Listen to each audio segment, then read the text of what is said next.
Ils ont été clairs. Ils ont peur de lui et vous n'avez pas peur de lui, mais nous, on a peur de lui. Nous sommes allés à la préfecture de police pour déposer une autre demande. Alors ils ont saisi le procureur de la République, ils sont rencontrés.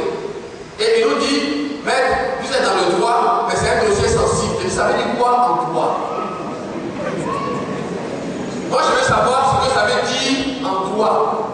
Un dossier sensible, ça veut dire quoi? On est en train de prendre mon terrain, si c'est un dossier sensible. Alors, c'est pour ça que je lui ai dit, monsieur le procureur, sachez que Jean-Jacques Rousseau, avec Thomas Hobbes, ont dit une chose. Parce que le droit, c'est des gens qui ont réfléchi au droit. Et les penseurs du droit ont dit que nous sommes ensemble parce que nous avons intérêt à être ensemble. Et que dès l'instant où mes intérêts seront protégés par ceux que j'ai désignés pour protéger mes intérêts, je reprends mes intérêts. C'est ce qu'a dit Thomas Hobbes, c'est ce qu'a dit Jean-Jacques Rousseau. C'est-à-dire la capacité de se mobiliser, de montrer sa force, son pouvoir pour qu'il recule. Donc voici où nous en sommes. Alors, revenus à nous-mêmes, nous avons dit qu'il faut prendre à témoin la nation. Nous avons écrit une lettre au procureur général qui est le supérieur du procureur de la République.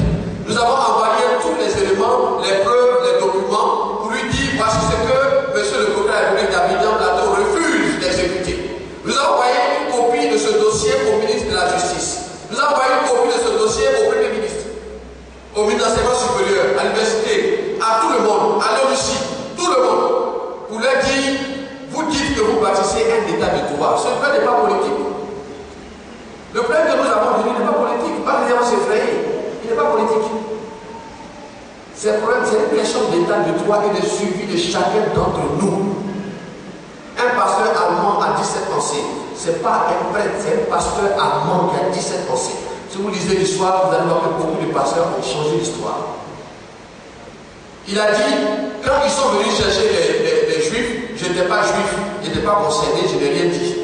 Ils sont venus chercher après les noirs, je n'étais pas noir, je n'ai rien dit. Ils sont venus chercher les arabes, je n'étais pas arabe, je n'ai rien dit. Un matin, ils sont venus chercher les protestants, j'étais protestant, il n'y avait plus personne. Tout dépend de vous, tout dépend de nous laisser faire ou de répondre. L'année dernière, on n'avait pas de décision. Cette année, on a une décision du juge qui dit l'université n'a pas le droit d'être ici. Je suis venu ici en semaine, on m'a empêché d'entrer. Les FRC, je leur ai dit, l'armée n'intervient pas dans la ville, l'armée intervient aux frontières. Qu'est-ce que vous faites dans la ville? N'y a-t-il pas de police? N'y a-t-il pas de gendarmerie? Qu'est-ce que vous faites dans la ville? Vous faites quoi dans la ville? Ils m'ont dit, il y a un qui a dit, je suis ministre, c'est dehors. Je dit, est-ce qu'il y a un braquage ici? Est-ce qu'il y a un vol ici? Qu'est-ce que tu fais dans notre territoire? Retire-toi. Vous voyez? Alors, l'état de droit, ce n'est pas beaucoup de choses, c'est deux choses. Qu'il y ait des lois et des tribunaux, et puis que ces lois et ces tribunaux-là s'appliquent à tout le monde. Et le renforcement de l'état de droit en Côte d'Ivoire a connu un développement exceptionnel. Et en cela, il faut féliciter ceux qui nous gouvernent. Ils ont pris ce qu'on appelle une charte éthique. On n'a jamais vu ça en Côte d'Ivoire. La charte éthique ne concerne pas le président de la République, elle concerne les ministres. Elle dit, le ministre s'engage à faire toutes choses conformément à la loi.